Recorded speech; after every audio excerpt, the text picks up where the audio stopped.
저희가 오늘 출애굽기 말씀을 통해서 하나님이 우리를 어떻게 구원하시는지 그 이야기를 함께 나누고자 합니다. 그 이야기를 나누기에 앞서서 먼저 여러분들은 우리가 살고 있는 이 세상의 문제가 뭐라고 생각하시나요?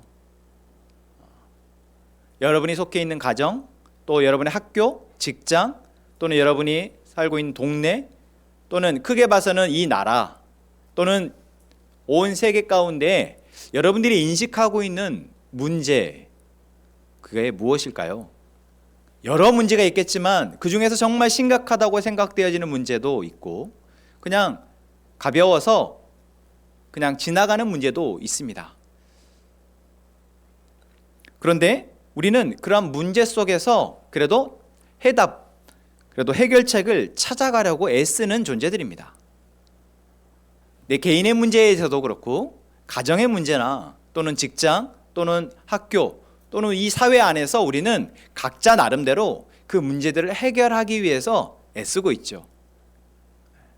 돈이 없는 문제를 해결하기 위해서 열심히 취업 준비를 하고 있습니다. 내 옆이 계속해서 삭막해지고 뭔가 외로움, 이 문제를 해결하기 위해서 이성을 만나고 그 사람과 함께 좋은 관계를 맺기 위해서 또 노력하고 있는 사람 또한 있습니다. 가족을 이루었지만 그 가족 안에서의 문제를 이거 어떻게 해야 되지? 왜 이 마음이 평안하지 않지?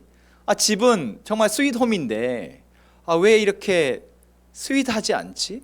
뭐 때문이지? 고민하면서 그 문제를 해결하기 위해서 애쓰는 부부들, 또 부모들, 또한 자녀들이 있습니다. 여러분 참 수고 많으십니다. 우리 이렇게 참 이 문제들 속에서 그래도 해결하려고 애쓰며 살아갑니다. 여러분 참 수고 많으세요.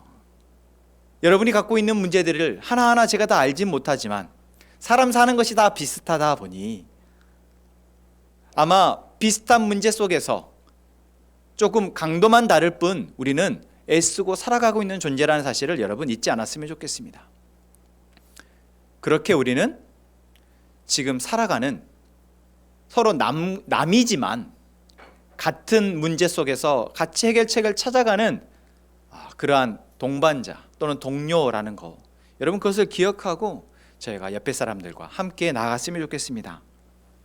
이렇게 내 개인의 문제나 내 가정, 내가 문제 해결책을 찾을 수 있는 문제들은 어떻게 해볼 수 있는데, 도저히 우리의 이 역량을 벗어나는 문제들이 있습니다. 이 사회의 문제가 그렇죠. 이 사회의 문제, 여러분 뭐라고 생각하시나요? 빈부의 격차요? 환경의 오염? 세대 간의 갈등? 정치의 실종? 권력자의 독재? 여러 가지, 지금 우리가 뉴스를 통해서나 또는 우리가 여러 매체를 통해서 볼 수 있는 문제들을 우리는 알고 있습니다. 그리고 그 문제들을 해결하기 위해서 각자 나름대로 해결하고 있는 그 방법 또한 우리는 보고 있어요. 그런데 그걸 보면서 우리는 뭘 느끼나요? 이거 이래서야 되겠어? 이렇게 해서 해결이 될까? 이러한 의문만 남습니다. 여러분, 그런데 놀라운 사실은 뭔지 아십니까? 인류의 역사는 계속해서 이러한 해결할 수 없는, 도저히 방법을 찾을 수 없지만 나름대로 애쓰며 살아가는 그러한 삶의 모습의 연장이라는 것입니다. 우리가 지금 도저히 저거는 해결될 수 없어, 저렇게 해서는 다 망하고 다 죽을 거야 라고 생각하는 그 문제들이 인류 역사 속에서 수없이 많이 반복되어 왔고, 그 반복된 역사에 우리는 또 한 시간을 살아가고 있다는 것입니다. 지금 우리가 정말 저 어떡하나, 진짜 나라가 망하겠구나 라고 생각하는 그 문제 역시도 또한 지나가고, 그것으로 인해 우리가 고통받겠지만 많은 것들이 바뀌어지고 그로 인해서 참 혼란스럽겠지만 그것들은 지나갈 것이라는 것입니다. 이것이 여러분에게 조금 위로가 또는 위안이, 희망이, 소망이 되었으면 좋겠습니다. 그런데 이 정도로는 양에 안 차죠. 성에 안 찹니다. 불안해서 못 견디겠어요. 우리가 아무리 많이 배워도, 아무리 많은 것들을 경험하고 내가 많은 것들을 할 수 있어도 사실 이 사회 속에서 일어나고 있는 수많은 문제들의 답을 우리는 찾기도 어려울 뿐더러 찾았다 할지라도 그 답을 실행하는 것은 불가능에 가깝습니다. 여러분, 이 사실을 여러분 우리가 조금만 생각해 보면 누구도 부인할 수 없습니다. 아무리 뛰어난 사람도, 아무리 뛰어난 조직도 이 사회 속에 존재하는 문제들을 해결하거나 또는 그 해결하기 위해서 끝까지 그것들을 수행해낼 수 있는 사람, 그러한 조직은 없다라는 것이죠. 그렇다면 우리는 결국 절망해야 합니까? 여러분, 놀랍게도 우리가 곰곰이 나의 문제, 우리의 가정의 문제, 우리의 직장의 문제, 우리의 사회의 문제, 이 나라의 문제, 온 세계의 문제들을 조금 진지하게 어떡하지? 어떻게 해야 되지? 라고 고민하면서 나아가는 이 생각의 끝이 절망이 아니라 우리는 놀랍게도 다시 소망하고 희망하게 되는 존재라는 것입니다. 무엇을 통해 그렇습니까? 바로 하나님을 통해 그렇습니다. 하나님 우리에게 주신 이 말씀을 통해서 우리는 그 결론이, 그 종착지가 절망이 아니라, 그래서 포기가 아니라 다시 소망과 희망과 기대로 이어진다는 사실입니다. 여러분, 이 사실을 우리가 알고 그것을 감격하는 저희가 되기를 소망합니다. 여러분, 제가 너무 말을 빨리 했나요?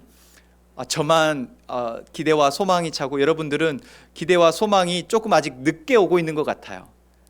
여러분, 하나님이 우리에게 주시는 은혜는 이 절망 가득한 세상 속에 절망이 아니라 희망과 소망으로, 기대로 살아갈 수 있도록 하신다라는 것입니다. 여러분, 이 사실을 믿으십니까? 오늘 하나님이 우리에게 주시는 말씀을 통해 주시는 은혜가 우리에게 그 소망으로 나아가는 한 걸음이 되기를 소망합니다. 출애굽기 말씀을 저희가 보고 있습니다. 오늘이 출애굽기의 마지막 장을 읽는 날입니다. 그래서 출애굽기 39장과 40장을 오늘 저희가 일정에 따르면 오늘 읽는 날이에요. 그렇다는 것은 이제 출애굽기 1장부터 40장까지의 말씀을 저희가 함께 봤다라는 것이죠. 여러 책들 가운데 이 출애굽기가 갖는 저에게나 또는 성경을 연구하는 학자들에게 갖는 정말 중요한 의미는 하나님이 어떻게 한 사람을, 하나님이 어떻게 그 한 사람을 통한 한 민족을, 그리고 나라를, 그리고 온 민족을 구원하시기를 원하시는지 그 구원의 계획이 이 출애굽기라는 책에 담겨 있기 때문입니다. 여러분, 그러한 하나님의 이 계획을 우리가 말씀을 읽으면서 발견할 수 있는 은혜가 여러분 모두에게 있을 것이라 믿습니다. 출애굽기는 먼저 이스라엘 백성 아브라함으로부터 시작해서 하나님의 약속을 받고 그 약속에 따라서 자신의 인생을 살아갔던 그 아브라함의 가족의 이야기가 이제 애굽이라는 땅에서 정말 비참하고 고통스러운 상황에 처했다라는 이야기로 시작합니다. 그래서 출애굽기 1장과 2장은 이스라엘 백성, 아브라함의 족속인 이스라엘 백성이 어떠한 상황에 처해 있는지, 그들이 얼마나 고통스러운지를 기록하고 있습니다. 그것으로 시작해서 40장까지는 어떻게 그들의 고통 속에서, 그들의 상황 속에서 하나님이 그들을 구원하시는지를 기록하고 있는데, 제가 PPT로 그것들을 조금 정리를 했습니다. 함께 보시죠. 먼저 출애굽기 3장 7절에서 8절은 출애굽기 전체가 무엇을 이야기하고 있는지 그 구원의 계획을 이렇게 보여주고 있습니다. 같이 7절과 8절을 읽겠습니다. 시작. 여호와께서 이르시되 내가 애굽에 있는 내 백성의 고통을 분명히 보고 감독자로 말미암아 부르짖음을 듣고 그 근심을 알고 내가 내려가서 그들을 애굽인의 손에서 건져내고 그들을 그 땅에서 인도하여 아름답고 광대한 땅, 젖과 꿀이 흐르는 땅, 곧 가나안 족속, 헷 족속, 아모리 족속, 브리스 족속, 히위 족속, 여부스 족속의 지방에 데려가려 하노라. 아멘. 이 말씀은 하나님이 모세를 부르셔서 이제 그 떨기나무 가운데에서 모세에게 야, 이제 내가 이 일을 할 거야, 이런 계획이 있어, 그것을 말씀하시는 것을 요약해 놓은 절입니다. 이 7절과 8절에는 7개의 동사가 나옵니다. 여호와께서 이르시되 빼고. 한번 찾아볼까요? 자, 뭐라고 얘기하고 있습니까? 내가 애굽에 있는 내 백성의 고통을 분명히 보고 그들이 그들의 감독자로 말미암아 부르짖음을 듣고 그 근심을 알고 내가 내려가서 그들을 애굽인의 손에서 건져내고 그들을 그 땅에서 인도하여 아름답고 광대한 땅, 젖과 꿀이 흐르는 땅, 곧 가나안 족속, 헷 족속, 아모리 족속, 브릿 족속, 히위 족속, 여부스 족속의 지방에 데려가려 하노라. 이것이 하나님의 구원의 계획입니다. 이스라엘 백성들이 고통스러운 상황 가운데 처해 있을 때 하나님은 그들의 고통을 보고 계셨습니다. 그들의 고통은 그들의 잘못이기도 하지만 온 세상에 만연한 죄의 문제이기도 합니다. 결국 우리는 우리의 어리석음 때문에, 그리고 이 세상의 죄 때문에 우리는 고통당한다라는 것이죠. 우리가 그렇게 고통당하고 있을 때 하나님은 어떻게 하실까요? 여러분 어떻게 생각하십니까? 내가 고통스러울 때 하나님 뭐 하고 계실까? 그런 질문 해본 적 없으십니까? 성경은 분명하게 우리에게 하나님이 우리의 고통을 분명히 보고 계시다라고 말씀하십니다. 왜요? 왜 보고 계실까요? 여러분 우리가 이 질문을 심각하게 진지하게 고민했으면 좋겠어요. 세상을 만드신 하나님이요, 모든 것을 하실 수 있는 그 하나님이 말도 안 듣고 맨날 자기 욕망에 사로잡혀서 창조주 하나님을 무시하고 자기 하고 싶은 대로 하고 살아가는, 그래서 고통스럽다고 말하는 그 사람을 왜 보고 계시냐고요. 그들의 고통의 소리를 왜 듣고 계시냐고요. 그들이 무엇 때문에 근심하는지 하나님이 왜 알고자 하시냐라는 거죠.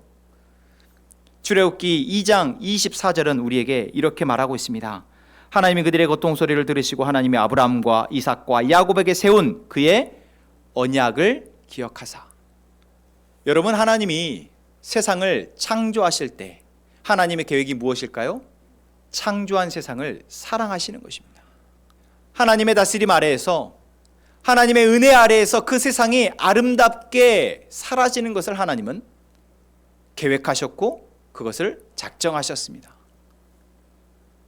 그것이 하나님의 피조물과의 약속입니다. 그리고 그 약속이 아브라함 대해서 구체적으로 이제 서로 약속으로 되어지죠. 그래서 그 하나님이 아브라함과 하신 그 약속을 하나님이 기억하셔서 그들을 고통을 보고 그들의 부르짖음을 들으시고 그들의 그 근심을 아시는 하나님이시라는 겁니다. 여러분 놀랍지 않습니까?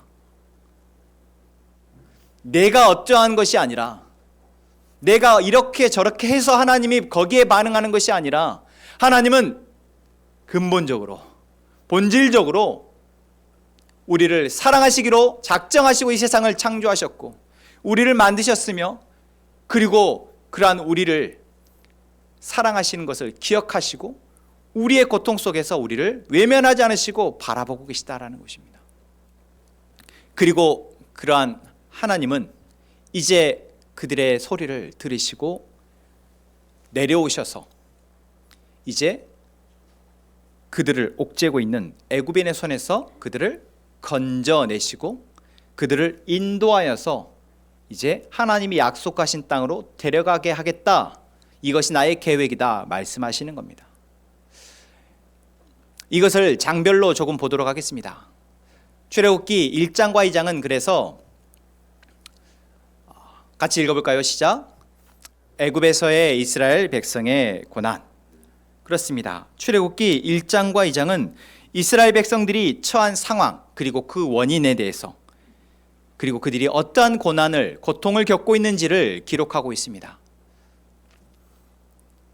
또한 3장에서 11절은 그러한 이스라엘 백성들의 상황 가운데에서 하나님이 이제 그들을 건져내시기 위해서 본격적으로 일하시는데, 그 일하심은 이스라엘 백성들이 지금 처한 상황은 무엇 때문입니까?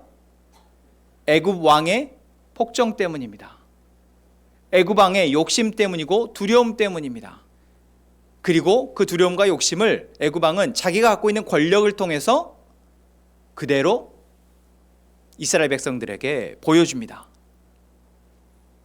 나 힘이 있어. 나 이렇게 힘이 있으니까 내가 하고 싶은 대로 할래 라는 거죠. 그래? 그럼 내가 보여줄게 라고 하시는 것이 3장에서부터 11장까지의 하나님 이스라엘 백성들을 위해서 행하신 기적입니다. 애굽의 바로왕의 입장에서는 그것은 재앙이죠. 그래서 9가지 재앙이 3장에서부터 11장까지 나옵니다. 그들이 믿고 있는 힘, 그들이 믿고 있는 신에 대한 하나님의 심판이 기록된 것입니다.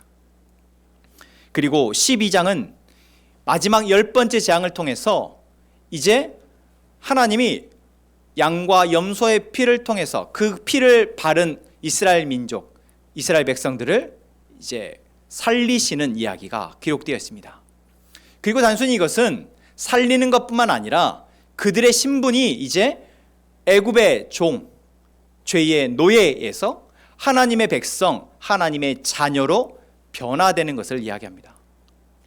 그리고 13장에서부터 14장은 신분이 변화된 이스라엘 백성들이 이제 나 신분 변했구나 라고 알고 나 이제 변화된 신분으로 잘 살 수 있어 라고 생각하고 나아갔는데 그것이 참 어려운 거구나 라는 것들을 발견하는 장입니다.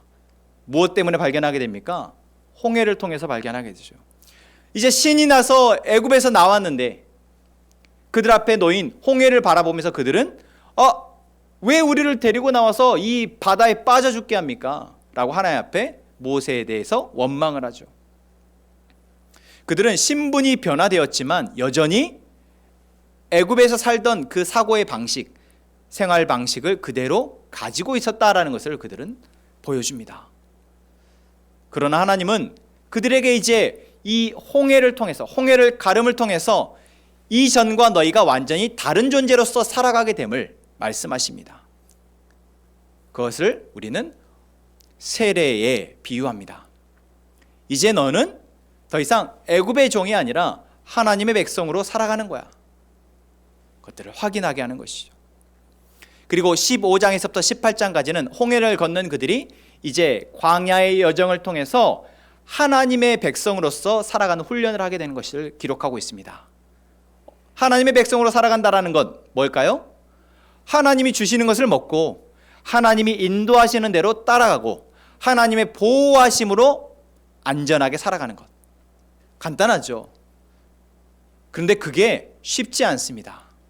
내가 일해서, 내가 수고해서 먹는다고 생각했던 그들이 내가 아무 수고하지 않는데 하나님이 주시는 것을 날마다 먹는 것, 만나를 통해서, 메추라기를 통해서 먹는 것, 그들은 그 훈련을 통해서 하나님이 나의 공급자이시구나, 하나님이 나의 인도자이시고 나는 그 인도를 따라서 가야 하는 존재이구나 라는 것들을 몸으로 배우게 되는 시간인 것이죠. 그리고 그들은 19장에서 시내산에 도착하게 됩니다. 시내산에 도착한 그들에게 하나님은 하나님의 법을 알게 하십니다. 하나님의 백성이라는 것은 이제 이 법에 따라서, 이 법이 말하는 그 하나님의 백성의 삶의 가치를, 그 목적을 위해서 살아가는 존재야 라는 것을 말씀하시는 거죠. 너희 이렇게 살아갈래? 너희 이렇게 내 법을 지키면서 살아갈 거야? 그러면 내가 너희에게 복을 줄게 말씀하십니다. 그리고 25장에서 마지막 40장까지는 이 시내산에서 이제 하나님의 백성으로 하여금 법만 지키는 존재가 아니라 진짜 하나님이 원하시는 것은 바로 하나님과의 깊은 사귐의 관계 속에서 누리는 그 평안함, 그 사랑, 그것임을 예배를 통해, 제사를 통해서 하나님이 말씀하십니다. 자, 출애굽기 1장부터 40장까지 하나님이 이 죄 가운데에서 고통스러워하는 백성들을 구원하시는데 단순히 그냥 죄의 문제를 해결해 주는 것뿐만 아니라 그 애굽에서 나오게 하는 것뿐만 아니라 그들을 이제 하나님의 백성, 하나님의 자녀로서 하나님과 깊은 사귐의 관계, 그 사랑의 관계로 나아가게 하기 위해서 하나님이 인도하고 계신다라는 것, 우리는 출애굽기를 통해서 이것을 알 수 있게 됩니다. 이 계획은 하나님이 직접 설계하셨고 이 모든 과정에 함께 하십니다. 여러분, 이스라엘 백성들이 지금 이 과정을 참여하고 있어요. 그리고 우리도 이 과정 가운데 있습니다. 여러분, 이 사실을 믿으십니까?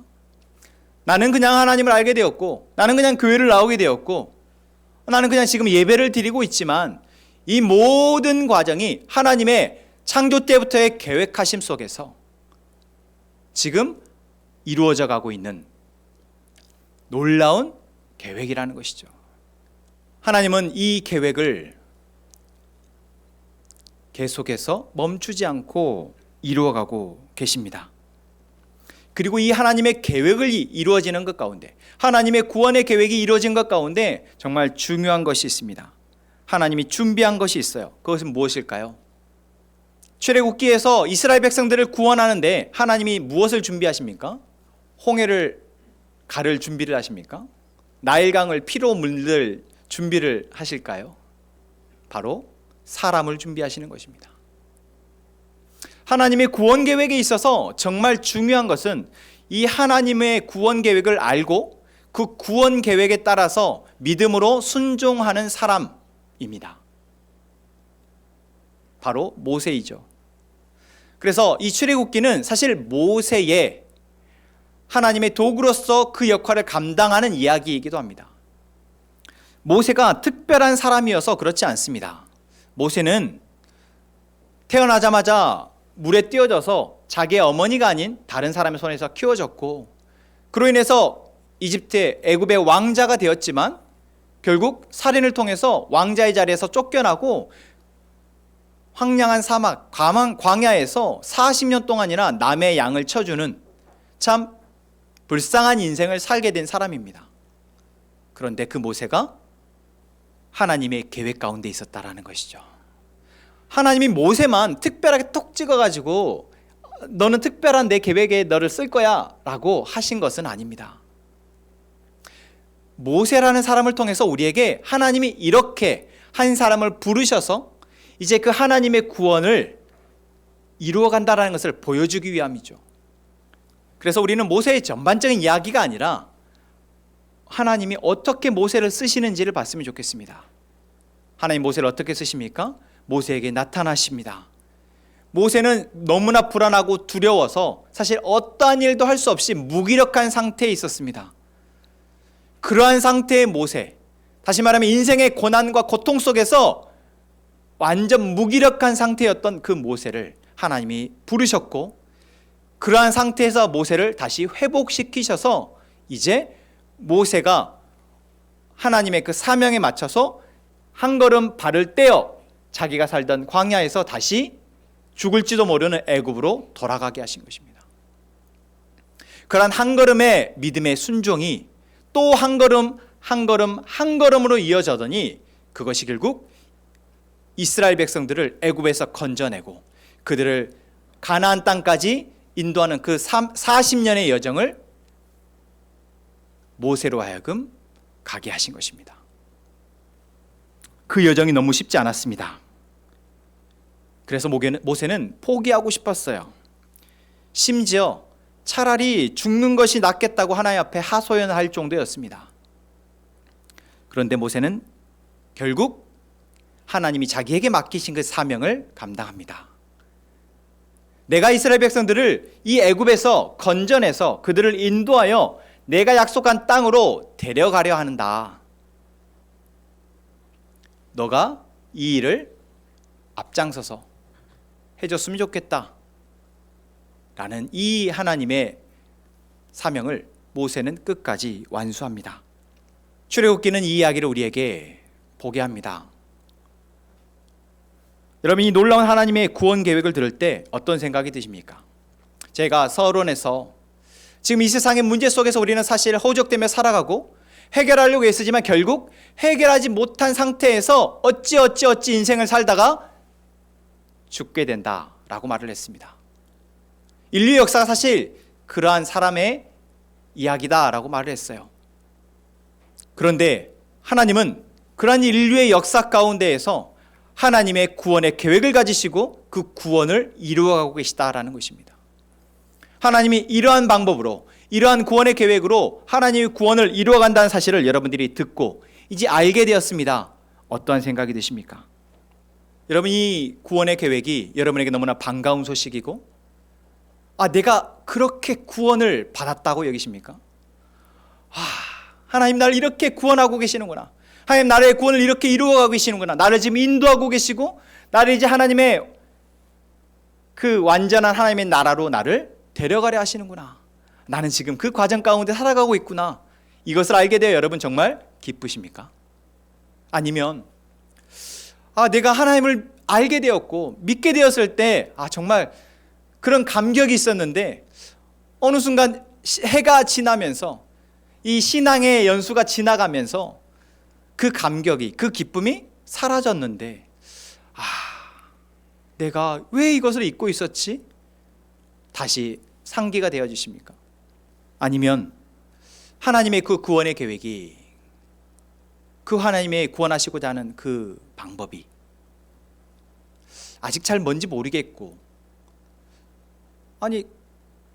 굳이 그게 필요한가? 이러한 질문이, 이러한 반감이 여러분에게 있으십니까? 출애굽기는 우리에게 하나님의 구원의 계획을 분명하게 말하고 있습니다. 어떻게 우리가 이 죄라는 문제 속에서, 이 고통 속에서 헤어나올 수 있는지 출애굽기는 말하고 있습니다. 이것을 알게 된 사람은, 이제 이것을 듣게 된 지금 우리는 두 가지 길이 놓여 있습니다. 하나의 길은 이 하나님의 구원의 계획, 이것을 내가 알고 이제 믿고 이 길을 가는 것입니다. 하나님이 인도하시겠다 말씀하신 그 길에 인도하심을 따라서 이제 뚜벅뚜벅 걸어가는 것입니다.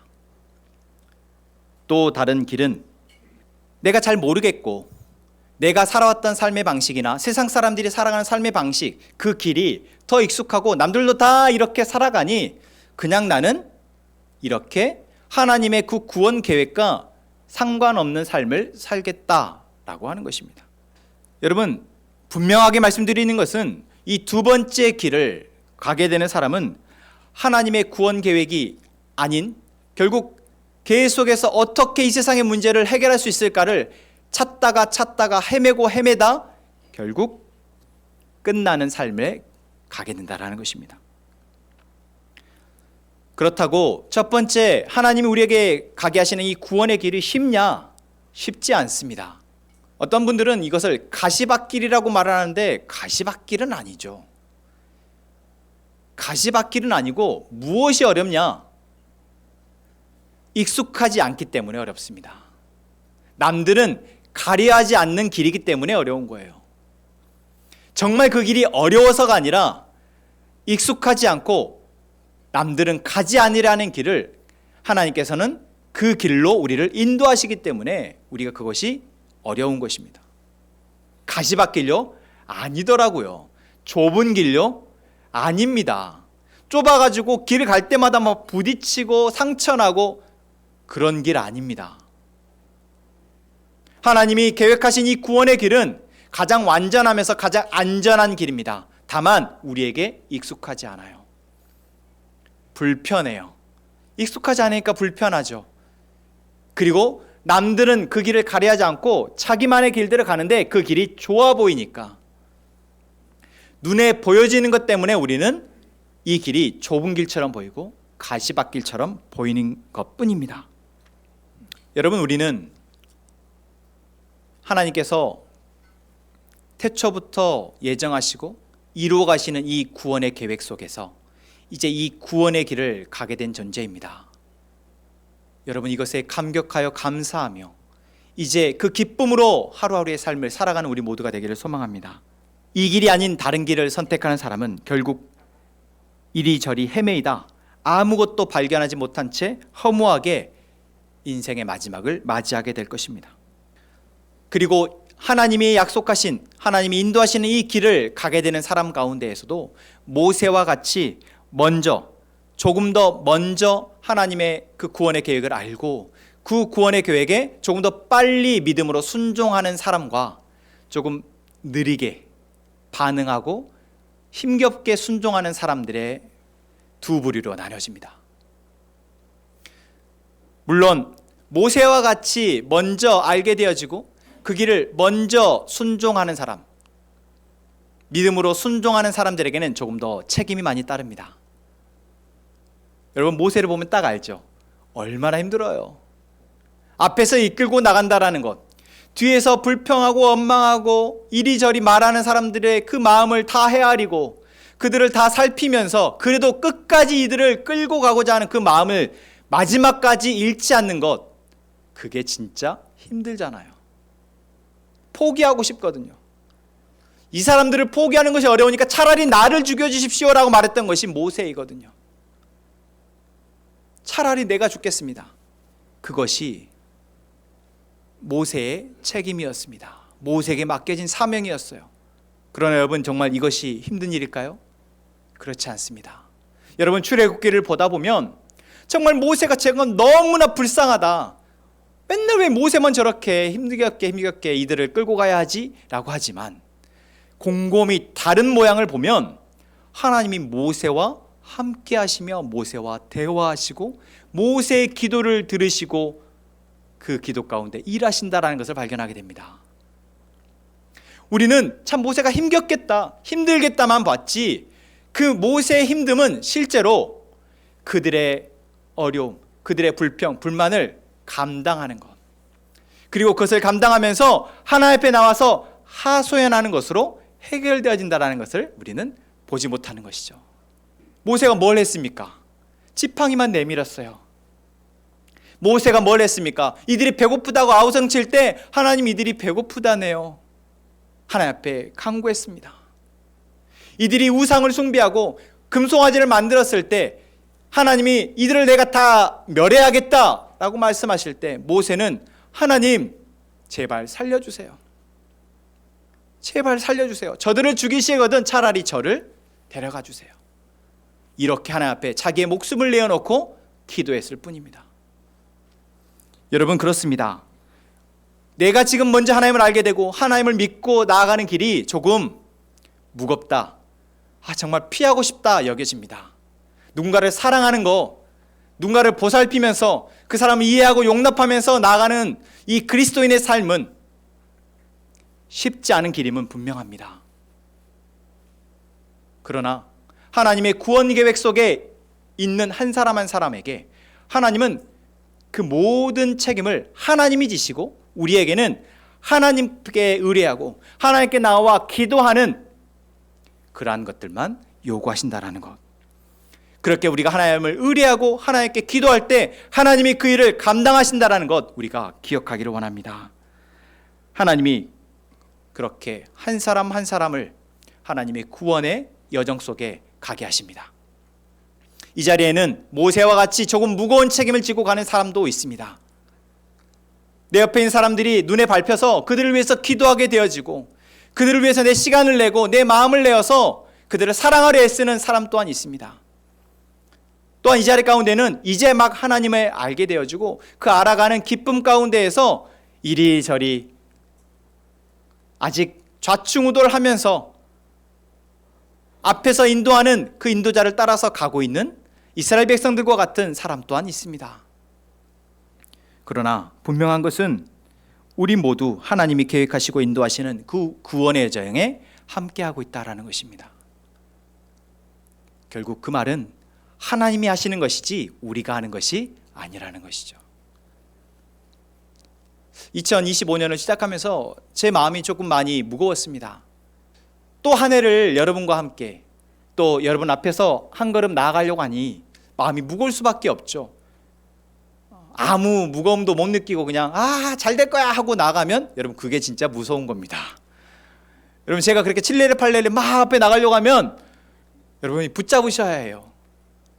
그런 마음은 무거운 마음으로 하나님 어떻게 해야 될까요? 라고 할 때 그 무거운 마음 때문에 참 하루하루가 쉽지 않을 때 하나님께서는 오늘 이 출애굽기 말씀을 통해서 어떻게 모세를 통해 이스라엘 백성들이 인도하셨는지를 보게 하셨습니다. 그렇구나. 결국 내가 하는 것은 내가 지고 있는 이 사람들, 한 사람 한 사람의 삶의 문제들을 보고 그들의 어려움들을 보고 그것을 가지고 하나님 앞에 나아가는 것이구나. 내가 하는 것이 아니고 하나님이 하시는 것이고 나는 끝까지 이 함께 행복한 선언목자교회 한 사람 한 사람을 포기하지 않고 그 문제를 가지고 하나님 앞에 나와 기도하는 것이구나. 여러분, 이 하나님이 우리에게 지금 주시는 마음, 저에게 주셨던 이 마음이 하나님의 마음입니다. 하나님이 지금 우리에게 알게 하시고자 하는 것입니다. 이것을 알고 이제 이 하나님의 인도하심 속에 이제 기도함으로 한 걸음 한 걸음 나아가는 우리 모든 형제자매들 되기를 소망합니다.